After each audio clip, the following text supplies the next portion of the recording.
Transport ilmiy tadqiqot markazi tomonidan ishlab chiqilgan raqamli nazorat qurilmalari kartochkalari bo'yicha yuridik shaxslar tomonidan elektron ariza topshirish tizimi bilan tanishtirib o'tamiz.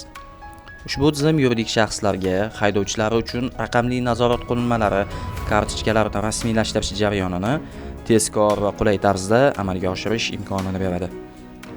Dastlab titim.uz ya'ni markazimizning rasmiy veb-saytiga kirib, undan interaktiv xizmatlar bo'limidagi taxograf kartochkalariga o'tasiz hamda One ID orqali tizimga kirasiz. Bunda avval tizimga One ID orqali yuridik shaxs sifatida kirish talab etiladi. Foydalanuvchi One ID orqali kirish tugmasini bosadi va tashkilot ma'lumotlari bilan autentifikatsiya jarayonlari amalga oshiriladi. Endi siz bilan asosiy panelga kirish va ma'lumotlar bilan tanishish jarayonlarini ko'rib chiqamiz. Tizimga muvaffaqiyatli kirganingizdan so'ng asosiy boshqaruv paneliga yo'naltirilasiz. Bu yerda tashkilotning asosiy ma'lumotlari va raqamli nazorat qurilmalari kartochkalari bo'yicha arizalar haqida ma'lumotlarni ko'rishingiz mumkin. Ya'ni bunda umumiy, aktiv, nofaol arizalar hamda balans ma'lumotlari ko'rsatiladi. Pastki qismda Transport ilmiy tadqiqot markazi bilan tuzilgan shartnomalar shakllanib boradi. Keling, endi ariza yaratish bosqichini ko'rib chiqamiz. Buning uchun yangi ariza yaratish tugmasini bosamiz. So'ng arizalar turidan taxograf kartochkalari tugmasi bosiladi.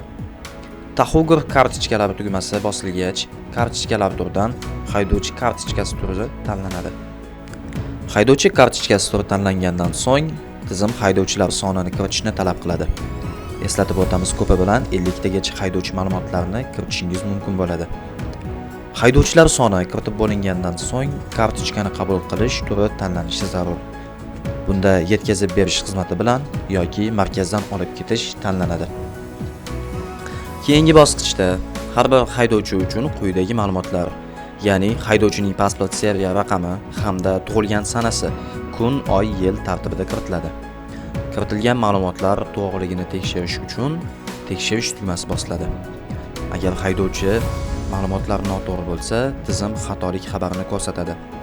Ma'lumotlar muvaffaqiyatli yuklangandan so'ng keyingi haydovchi ma'lumotlari shu tartibda kiritiladi. Barcha haydovchilar ma'lumotlari kiritilgach, ma'lumotlarni tekshirish tugmasi bosiladi.